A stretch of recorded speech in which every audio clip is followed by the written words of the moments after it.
to We Talk Facts with 9-year NBA veteran and Nebraska basketball Hall of Famer Erick Strickland to Nebraska football champion Johnson.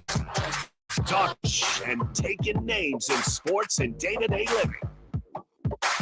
Sit back, relax, and join the show with 9-year NBA vet and Nebraska basketball Hall of Famer Erick Strickland and two-time Nebraska football national champion Clester Johnson.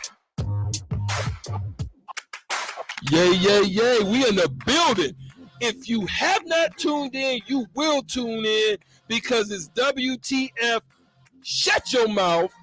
We Talk Facts. Clester Johnson and E. Strick in the building. First show of WTF. Thank you for joining in. We appreciate those who have tapped in on the day. Sebo, Clester Johnson, the bald head nut is what I call you because you're my guy. What's going on today, man? I just want to say I'm very happy to be here.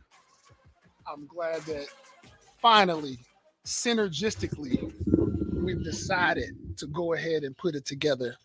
But I want to give a disclaimer. Okay. The views expressed here are not of 93.7 The Ticket.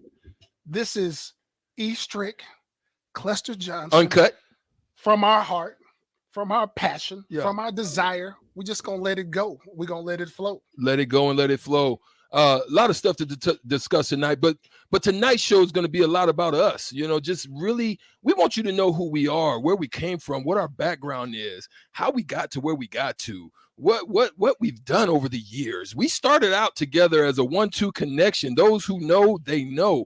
Bellevue West is where it all began for us. Actually, before that, when Clester was at Logan Junior High, and I happened to be at Mission Junior High, but we're both Bellevue boys, and we got there by way of military families. And that's a little bit about us, but I want to know a little bit about you. Tell us how you got to Nebraska. Ultimately, as a young man coming from Memphis, Tennessee, found your way here to Nebraska. And I'm glad I got to know you. And everybody that gets to know you finds out a little bit more about my guy, Sebo. Well, as a young knucklehead, Yeah, out of the mean streets of Memphis, Tennessee, I came from a very strict background. I had a grandmother who had a mean thumb. When the lights came on outside of the neighborhood, you better have your butt in the house. okay, same. That's how I was raised. But by no means did I ever could predict myself ever landing here in the state of Nebraska. Mm-hmm. Like you said, I had a military family. And a lot of people don't know that my mother passed away when I was young, at 5 years old. I have two older brothers. Shout out to Daryl and Silvo, my two older brothers. Mother passed away. Luckily, I had a family who cared about me. Didn't want to see some orphan brothers, orphan sons. It happens. It's real out there. So grandma took us in. And the cool thing about how I was raised, I was sent every summer. I'd give my grandmother a break, or she'd give herself a break. She needed a break.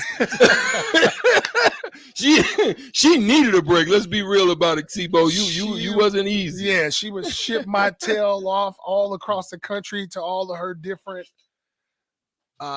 She had 8 kids, so I had about 6 or 7 different places to visit. So one of my landing spots just happened to be Nebraska. Yeah. Knew nothing. I didn't even know Nebraska existed. But as I came up here and had an opportunity to get to know the lay of the land, I said, you know what, this is a great place. Yeah. And what was great about it is coming from a hood where there was lots of crime and drugs.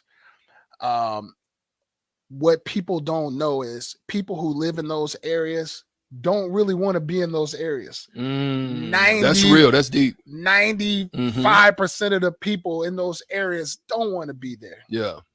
But for one reason or another, they just don't know how to get out. Yeah. Let's pause right there because that's a good subject matter right there. Because here's the thing, Cless. When you talk about individuals being in situations and circumstances that sometimes are beyond their control, right?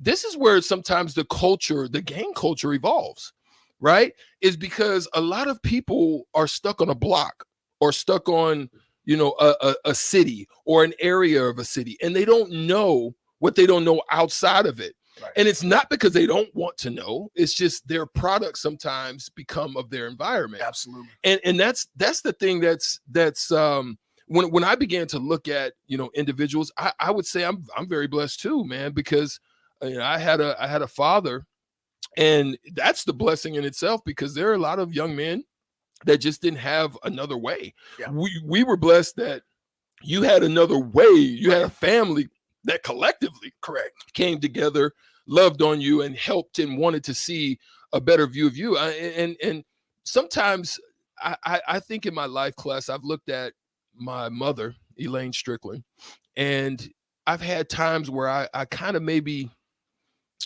looked at her situation as a young mother. My parents divorced when I was 6, and maybe put a little fault on her. Like, every son wants to be with mom, type of deal. And then all of a sudden, my dad comes. But now as I gotten older, I understood that it was for my good. It was for the betterment of me. Mm-hmm. I'm down there in Alabama. I'm out there knocking kids out and fighting in school and getting in trouble and doing all kinds of wild things that probably a young kid would do. And then my father was able to step in and fill the void. And so shout out to the mom, shout out to the single mom, shout out to the fathers. But I was grateful. I was grateful to Matt Strickland. Matt Strickland, man. I know Matt Strickland. You know. See, you're going in the area where I wanted to ask you about some Talk things. to me. Because we started off on Clest, but as I got to Bellevue, I heard about this young man who is extraordinarily out of this world. And as a youngster, we all have our little competitiveness we have going on. But I heard about this young man who just didn't fit the mold. But before we go there, I need you to tell me about your travels in the military and how that childhood, how that background influenced you. Yeah. I remember stories about Napoleon Kaufman. A lot of people don't know about Napoleon Kaufman. Yeah, look him up. old running back for the Raiders. Went to out of Lompoc, California. Went to Washington. Went to Washington. Yeah. Great running back. Played in the NFL for a little while. Was a childhood friend of yours. So you were exposed at an early age around some greatness. Yeah. So I want to know, when did you know? When did you know that, man, I might be pretty good at the things that I'm doing? When did you know that? When did it hit you? So when I was young, I was always a big kid. So I would win a lot of, back in the day, we used to have those field days. If you're an old head, we used to have those field days, right? Absolutely. And so we would go class and have those field days, and I would win. I would win all of them. I mean, it was always the blue ribbon for me. It was never the little pink one or the red one. See, and that's another thing about today, right? We can get into this in a sec, but the participation trophies these days, I don't know nothing about that. That stuff was oblivious to me. I don't even think we should be doing that. I think, look, that teaches so many different lessons about life, because you're not always going to win. And I learned that early. So when my mom sent me to my dad's, I was in Great Falls, Montana. In Great Falls, Montana, I would get bullied. You know what I mean? I was they tried to bully me, but I had to stand my ground. You know what I mean? I'm from about Great Falls, Montana. Listen, Great ladies Falls, and gentlemen, I'm learning new things tonight too. I did not know that E. Strick used to live in Montana. Didn't know Falls, that. Man. Great Falls, Montana. Walking through the snow. So people, Harrison's in the building too. Shout out Harrison. Bang bang boogie. What's up, Harrison? Doing good, man. This My is awesome. man, I like glad. doing weeknights show. We got a lot of good stuff coming in here. Yes, love it. One of the things I would say is, when people talk about walking through the snow, I had to walk through the snow. Like, there was never a day where school was not going on. So walking through the snow with up to your waist and all of that, yes, sir. I had to do that, man, fully bodied up. But then we ended up moving to California. And when I got to California class, it was that was where a lot was born. Then, you know, I played like on Bantam League football. I shouldn't have been. I was way too good and I was way too big. So literally we dominated, won the Super Bowl. So, you know, you have Bantam, you have Junior 1, you have Junior 2, and then you have seniors, right? We won the championship and they were like, there's no way this kid can play Junior 1. I skipped Junior 1 and played with the big boys that were older than me, right? And did very well. Laying woo. You know, people don't know. They don't know about the woo. They don't. Laying woo. We'll explain the woo later. Yeah, we'll get to the woo. And ended up getting to the senior level, and that's kind of where I knew talented-wise in football, it was my best sport. But then as I played basketball as a 4th and 5th grader, 4th grade, I was the MVP of the league. So the 4th and 5th grade, I was the MVP of the league. My dad, and this is where Matthew Strickland, my dad, was just so great because he would always look beyond the part and try to challenge me, take me to another challenge. So he's like, no, listen, he went and talked to the people. He said, my son, if he plays in this next league, it'll be too easy. He moved me to the level above the 6th and 7th grade league. Side note, a lot of people don't know that Erick Strickland didn't get bigger than Matt Strickland to about his senior year in high school. Because Matt Strickland was thick. Yeah, Matt Strickland was definitely strong, a big cock diesel. Yes, sir. big anyway, dude. Didn't mean to cut you off. No, I had to give you that side note because as a young man, sometimes you need that look. You know, sometimes that power, that look got your attention. Yeah. Got your respect. Yeah. Sometimes it's a little bit different dealing with mom than dealing with dad. Absolutely. You're absolutely right. And the issue with that too is you being a father to sons who are now playing at the next levels above, which will, as we get back to you, I know you'll share. But my dad was one of those dads, and shout out to all y'all dads out here that have a similar, mental about handling business. My dad, I felt, was more stringent on me than anyone else.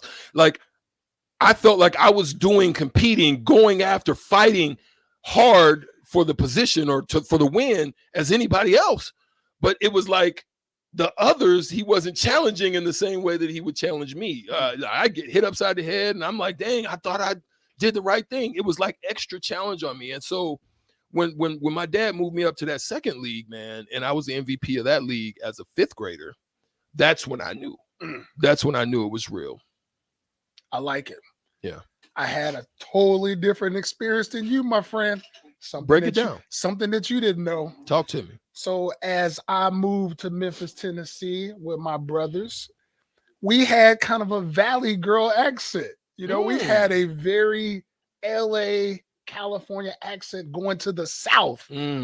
Very proper speaking. And we're around the y'alls and the fitting tubes and the Frigidaires and the mains. Dang, hey, what's up, Maine? Yeah. If y'all know Memphis, y'all know Maine. Yeah. So anyway. Well, if you watch the movie. Yeah.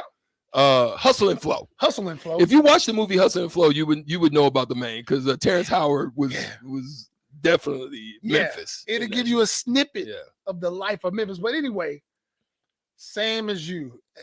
You know, when you implant it into a new world, because a lot of people don't even realize, as African Americans, as Blacks, there could be a class system there. There could be a differentiating systems there. You know, you got suburban, you got middle class, you got poor. You know, my grandmother was probably more on the poor. You know, we did not, but I didn't know. We didn't know. Nobody knew. I knew I had a roof over my head, had food in my stomach, and I had clothes. And my brothers were just old enough where they couldn't pass me down. So I had my own shoes, socks, and all that. But anyway, my influence was more peer related because I didn't have that father figure. I didn't have a father figure. And my grandmother wasn't into sports. Yeah. So when I'm out in the neighborhood, I'm just watching what everybody else is doing, and I'm jumping in and trying to learn. Everybody know the game Pick Up and Run. Oh yeah. We called it something else. we probably couldn't say what we won't call it that name, but we call it also Pick Up and Run. Yeah. That's how I got good at football. Pick Up and Run. Shaking and baking, and you had to, otherwise you get smeared. Yeah. So, and those are the days when you didn't go inside. Like if kids today, they're inside on PlayStations and they don't leave the house. And we literally was outside until the lights came on. And look, don't come in here asking for no water. Go to the faucet. Yeah, that's the type of stuff we was on. You had to hit the faucet. Yeah, and we was drinking and sweating and look, people talk about baseball because I actually was really good at baseball, but the spawn of my baseball stuff started in the like the circle, because we had circles. Yeah. So we would get outside and play circles. And listen, we played with a tennis ball or a little racket ball, and we played with a stick. So we didn't even have bats. So think about trying to hit a little tennis ball with a little stick. How good you had to really be to do that. And so those are some of the things and the lessons you learn in the street. One background thing, Cless, that most people don't know is here's how life kind of works its way out throughout your career. And as you get older, you begin to reflect and you can look back at it.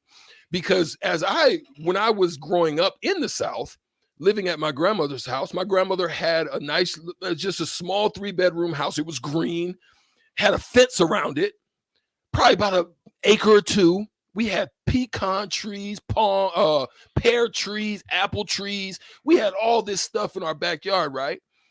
You look out over or outside of the fence, right next door, projects. So the project kids looked at me as if you was rich. I was rich. They looked at me like I was doing something. I'm like, wait a second. So guess what? I always got tested. Yes. I had to fight. I had to scrap. We had a thing called bust the calves. You had to learn how to bust the calves. Because you lived in the house. I lived in the house. That's right. And so you're rich. So when I look at my life and look at the growth and the projection of my life has always been that. It looks like I'm outside because being the son of a military officer, you're in kind of that middle class road, but you ain't really like living like that, but until now, he becomes a lieutenant colonel, but then everybody in the hood is looking at you like you just a suburb. That's right. You soft. Yeah, you soft. You know what I'm saying? Yeah, I always had to deal with that. Well, I didn't have to deal with that, my friend. Because my confidence honestly did not grow until I made it to Nebraska. Wow. Yes. Wow. Because I was in the hood playing with older kids. And these were guys that I looked up to. Yeah. I mean, from a young age all the way up, just all the guys were older than me, bigger, stronger. And I finally get up to Nebraska and start to play against, kids my own age. And I'm starting to mature, get bigger. And I'm like, mentally, I'm going, y'all soft. Because let's pause on that because we got to take a quick break. We're going to come back and finish that story. We'll be right back. I got lots right here, WTF. We right here. We in the building. Just learning a little bit about who we are, and then we'll get into some other topic matter as we get through today as well as next week. But you're on WTF. We talk facts. We'll be right back. message. Babe, pack your bags. We're going to Vegas. Vegas? We just got the estimate from the wedding caterer, and we're going to have to elope. Actually, Members Owned Credit Union is offering no-fee home equity lines of credit. We can borrow what we need with equity from the house. Wait, so we can keep the bacon-wrapped dates for the cocktail hour? We can keep the bacon-wrapped dates. From wedding bells to trekking the globe and everything in between, capture your dreams your way with a no-fee Members Owned Credit Union home equity line of credit. Learn more at membersownedheloc.org. Limitations may apply. Equal housing lender. The Ticket Water Cooler. Keisei Tamanaga is returning to Nebraska. Just elevates the ceiling of what Nebraska basketball can be this upcoming year. This feels good. Nebraska basketball feels good going in. When you think of Keisei Tominagi, you think of threes, right? And obviously he shot 40% from three-point range this last season. Just a highlight waiting to happen with him. And I believe that his cuts off the ball on the offensive end and his ability to finish quickly, you just catches it and finishes it all in one motion. I think that's going to be extremely important for him. On 93.7 The Ticket and theticketfm.com. Victor deployed for the first time to Afghanistan in 2003. At 4 a.m, my phone rang. They said, "I regret to inform you that your husband was wounded in action." Victor sustained a moderate traumatic brain injury. I was doing school full-time, and I was also then caring for Victor. One of the most important elements of caregiving is taking care of yourself. I just didn't want to forget that I also had goals and that I also had a life. What I did is I challenged Victor to meet me halfway. There are almost 6 million military and veteran caregivers across the nation. We have our own journey, and we can fulfill that journey at the same time that we are helping our loved one. Visit aarp.org/caregiving for a free military veterans guide to navigate your caregiving journey and better care for your loved one and yourself. Brought to you by AARP and the Ad Council. I always had to be so good, no one could ignore me. Carve my path with data and drive.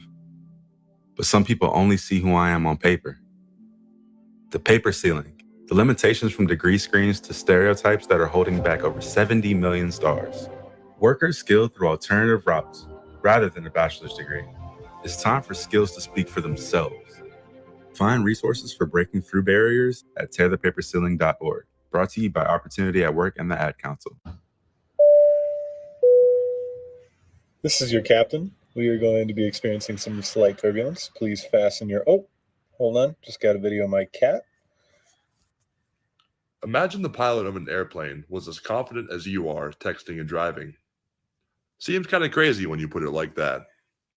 Visit StopTextStopWrecks.org, a message brought to you by the National Highway Traffic Safety Administration, Project Yellow Light, and the Ad Council.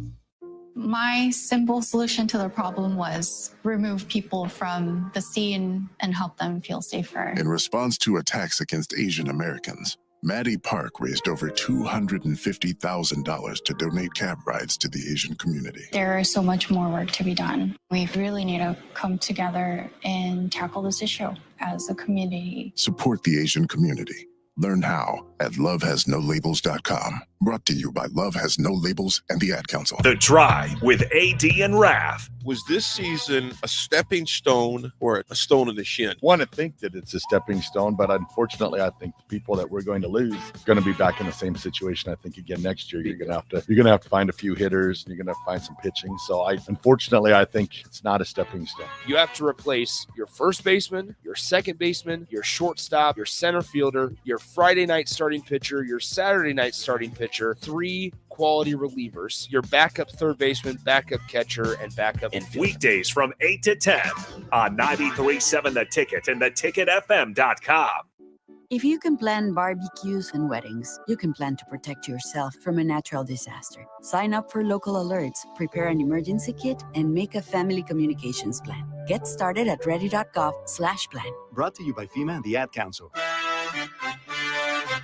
Back to We Talk Facts on 93.7 The Ticket and theticketfm.com. Here are your hosts, Strickland and Clester.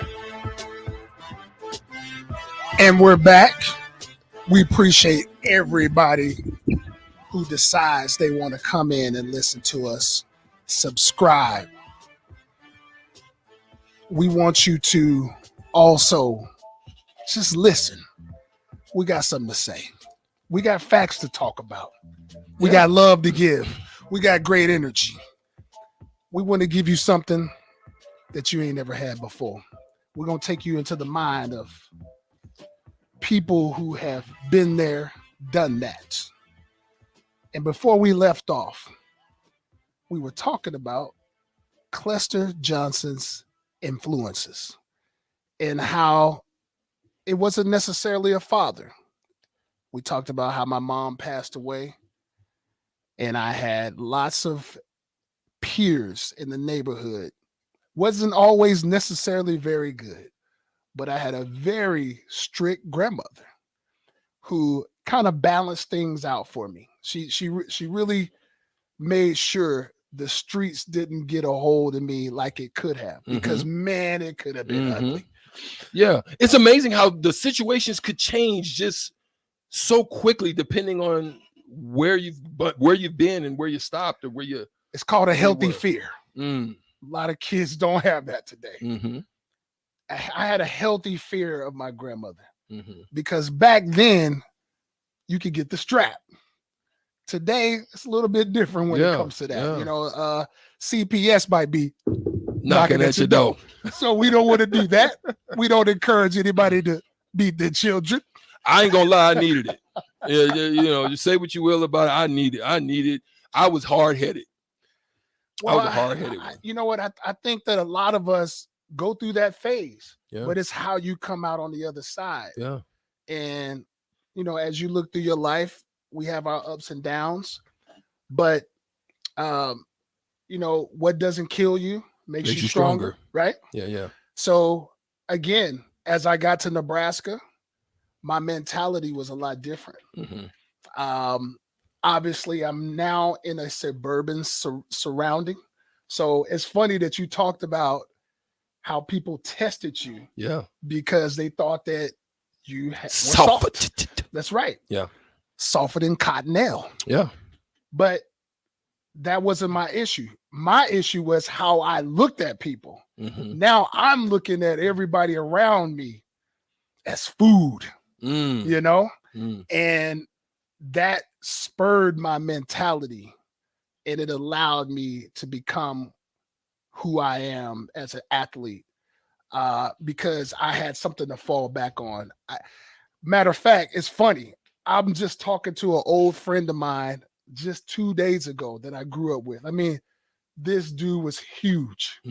I mean, in 8th, 9th grade, he's 6'3", 6'4", but didn't have the same opportunity as I did. I come to Bellevue, Nebraska, where the getting was good. You had a lot of support. You had a lot of family support. You had teachers who cared about you. School system was really good.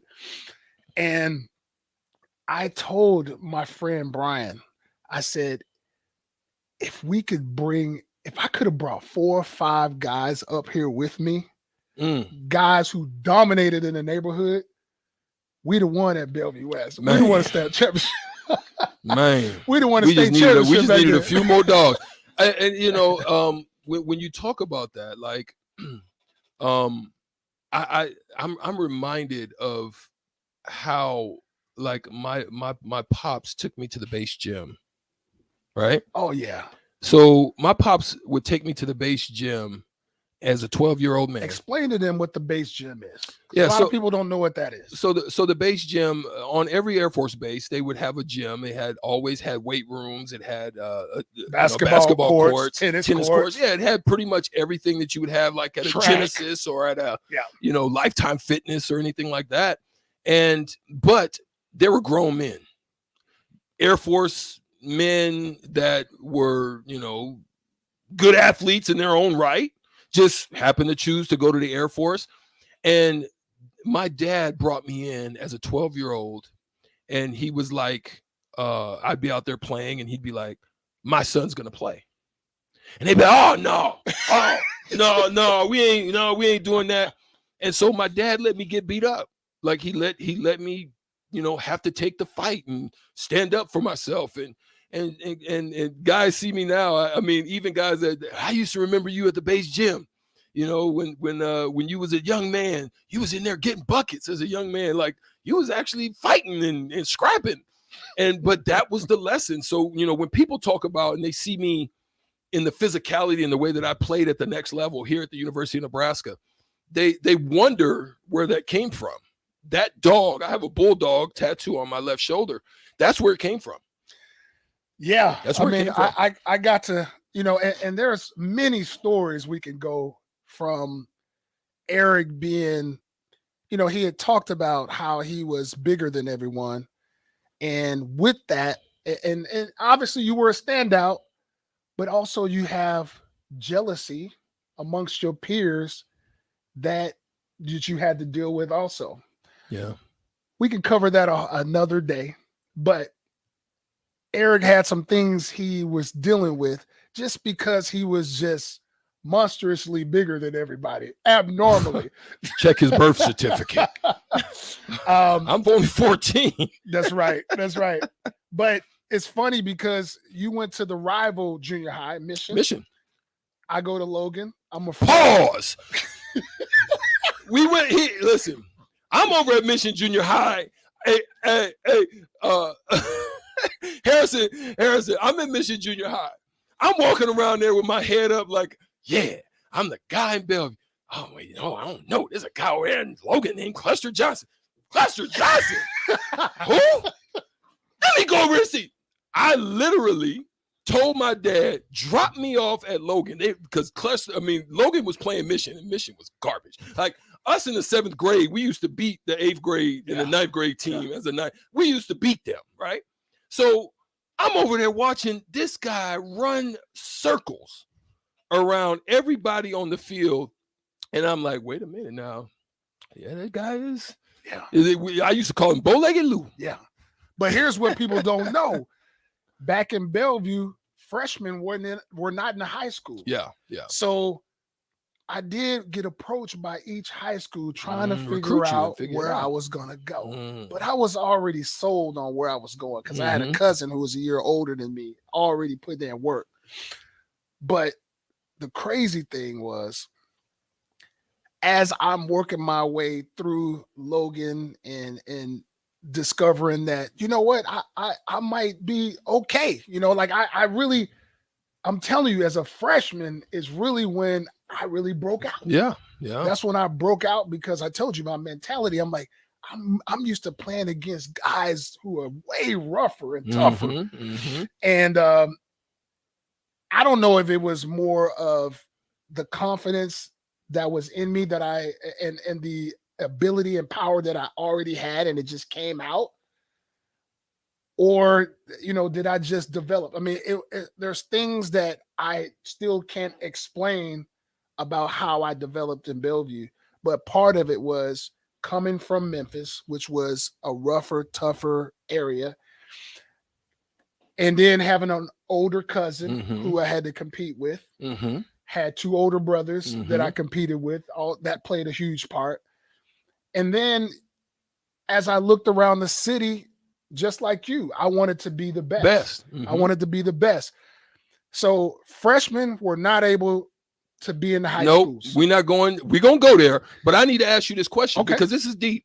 Because you know where I was about to go. I know where you're about to go, and I'm gonna let you take it. Okay. But I wanted to say, because this is a question I have, what was it, other than the factor of wanting to dominate, what was it about your time there? Because you played the quarterback position. Now that was unusual even at that time to play the quarterback position. But you were playing the quarterback position, and what was it? How did you learn? How did you like you didn't really have anything to draw off of? Like, who was it that really kind of showed you the ropes outside of you observing? Or was the lessons you learned in Memphis the observation part of it, part of that process? Well, number one, I felt I had grit and determination. I wasn't ever going to quit. I had the mentality that I'm going to compete or you're going to kill me. That's something that's a rarity these days. That's just how I was. Matter of fact, I probably could have been a boxer because, you know, obviously that's a skill level that you have to develop, but I was willing to go all the way there. Mm-hmm.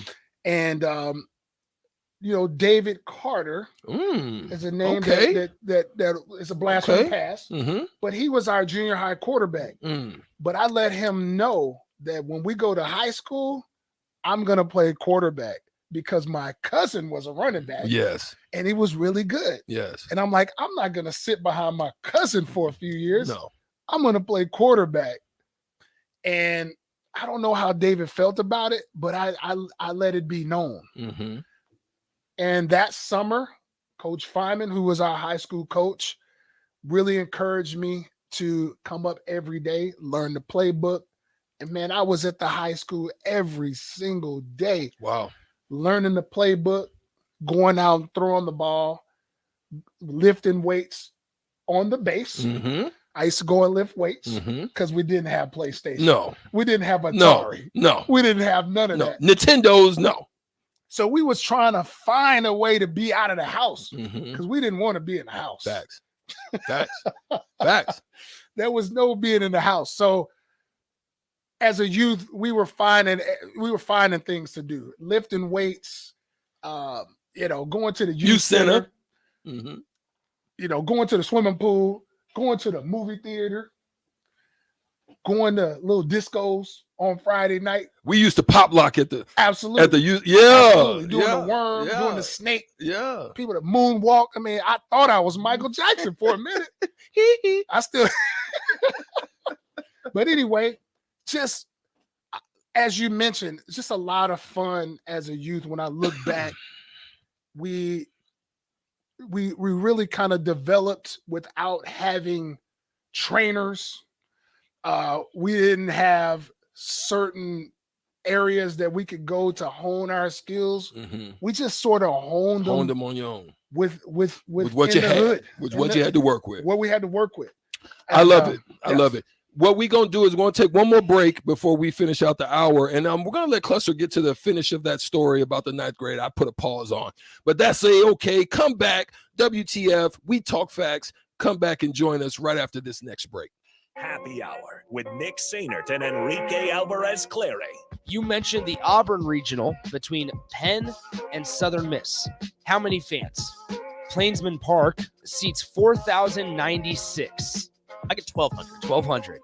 I'm going to take the over slightly. I don't know how well either one of these fan bases travel. You can't imagine that Penn travels all that well. I don't. And there's parents. There's not 1,200 of them. No, there's not 1,200 parents. Weekdays from 1 to 2 on 93.7 The Ticket and theticketfm.com.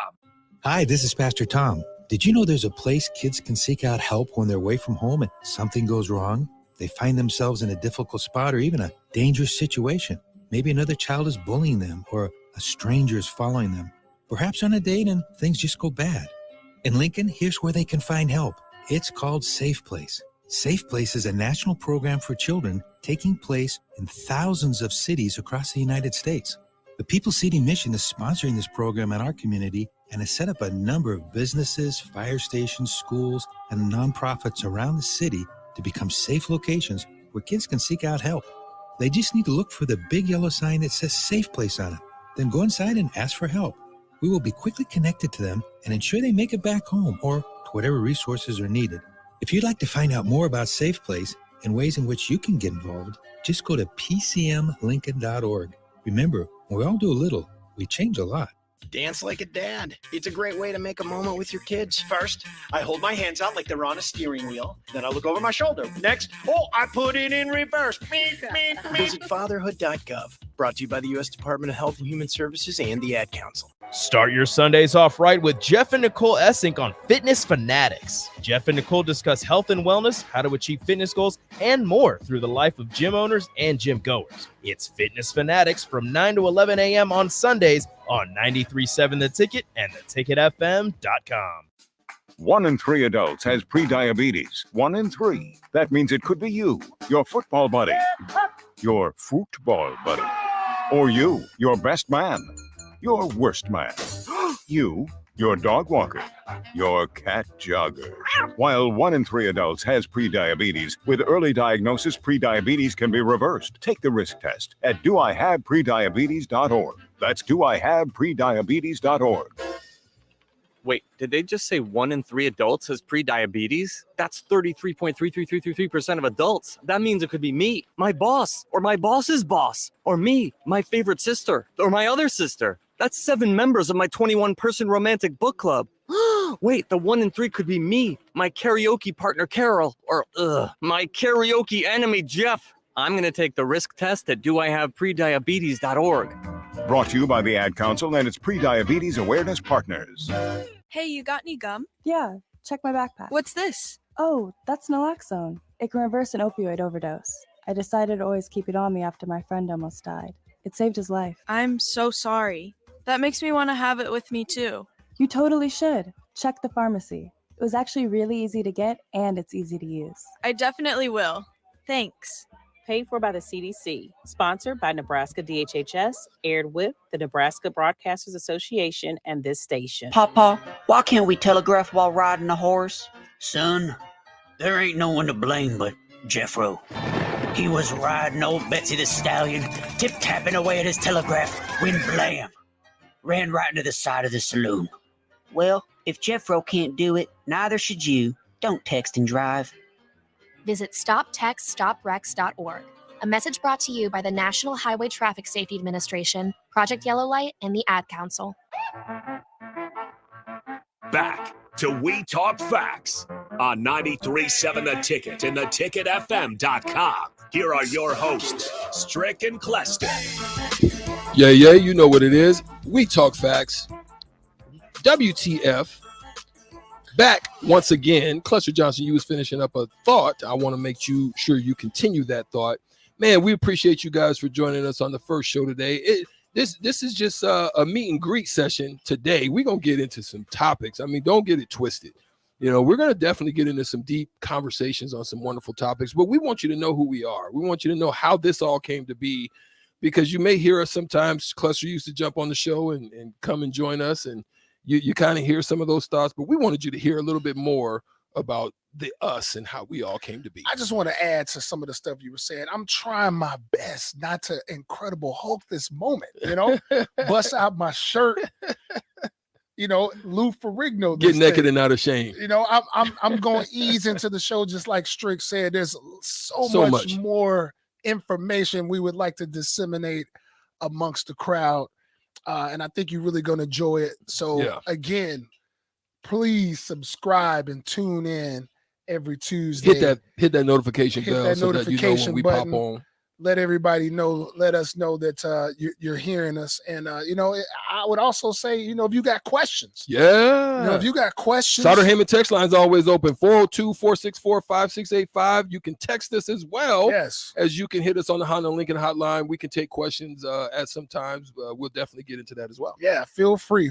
So, I want to pick back up to Bellevue. It's crazy because we haven't really got to high school. We ain't even got there yet. And within high school and junior high, there were still all these little crazy stories, and we don't want to get into all that yet. But how I heard about this young man over at Mission Junior High, 8th grade phenom, I kept hearing about. I'm like, who is this guy?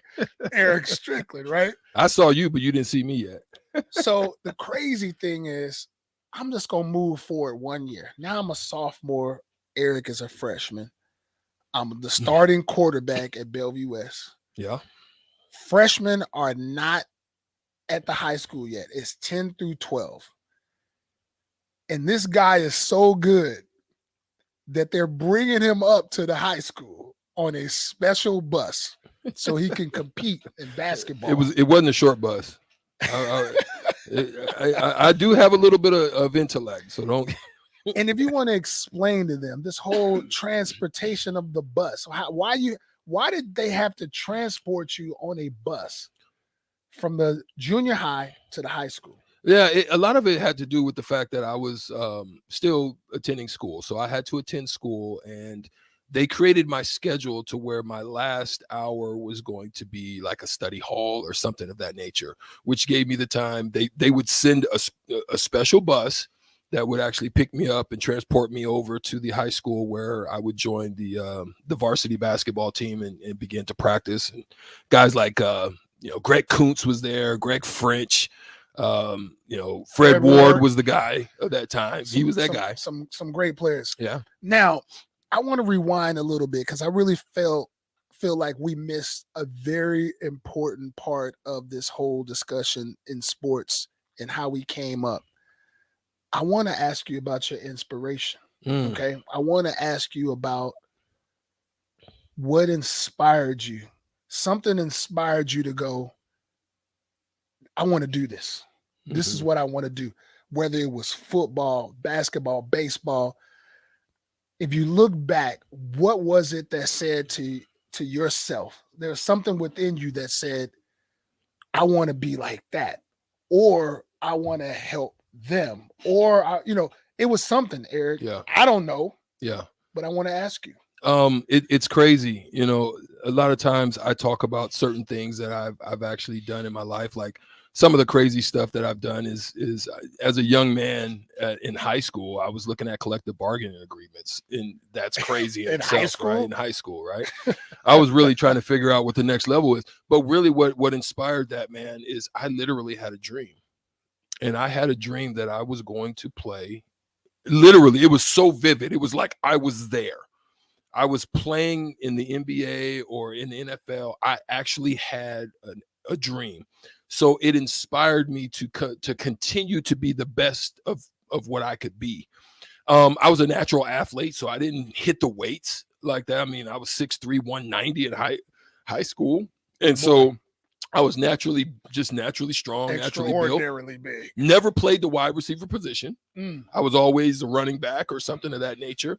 So what I'm sure Clester Big Derrick would Henry looking running back. I'm sure what Clester would be happy about is that I was a young man that had extreme hands. Like if Clester threw the ball in my path, if it was anywhere in the area, he could rely and know that it was caught. Absolutely. Yeah. And God bless you, young man, because not only was he All-State as a sophomore, he made me All-State also, just because I knew he was a very reliable source.